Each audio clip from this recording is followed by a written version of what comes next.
l'organisme est stimulé en permanence par l'environnement. Les yeux réagissent à la lumière, le nez capte des odeurs, les oreilles sont sensibles au bruit, la langue perçoit la saveur des aliments,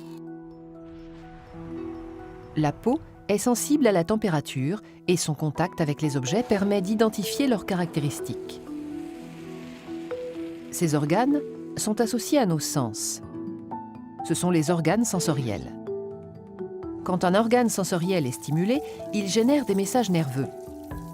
De nature électrique, ces messages se propagent depuis les organes sensoriels vers le cerveau ou la moelle épinière. On les appelle messages sensitifs afférents. Et ils empruntent le circuit des nerfs sensitifs. Le cerveau et la moelle épinière sont des centres nerveux. Ils analysent les messages nerveux sensitifs qu'ils reçoivent. Selon l'organe sensoriel qu'il a généré, un message nerveux sensitif arrive à un endroit précis de ces centres nerveux. Par exemple, les messages issus des yeux arrivent dans la partie arrière du cerveau. Les messages issus de la peau arrivent dans la partie médiane, etc. L'arrivée des messages nerveux déclenche une analyse complexe et très rapide qui se manifeste par une communication intense au sein des centres nerveux. Des messages nouveaux sont générés et échangés.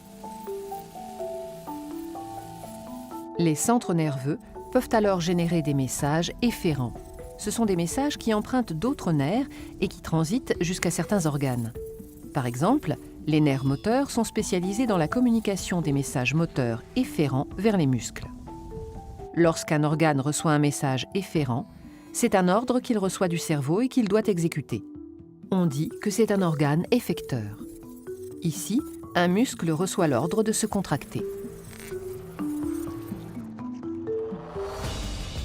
Dans certains cas, le fonctionnement de notre système nerveux peut être perturbé.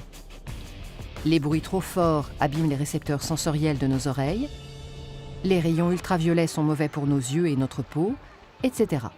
Ces dysfonctionnements sont parfois irréversibles. Il faut donc prendre soin de notre système nerveux dès l'enfance. La fatigue se manifeste par des difficultés d'analyse des centres nerveux. L'interprétation des messages sensitifs afférents est moins rapide et moins précise. Les messages efférents envoyés aux organes sont moins bien adaptés à la situation. Les consommations de drogue et d'alcool perturbent aussi le fonctionnement des centres nerveux et peuvent avoir des conséquences dramatiques pour l'organisme.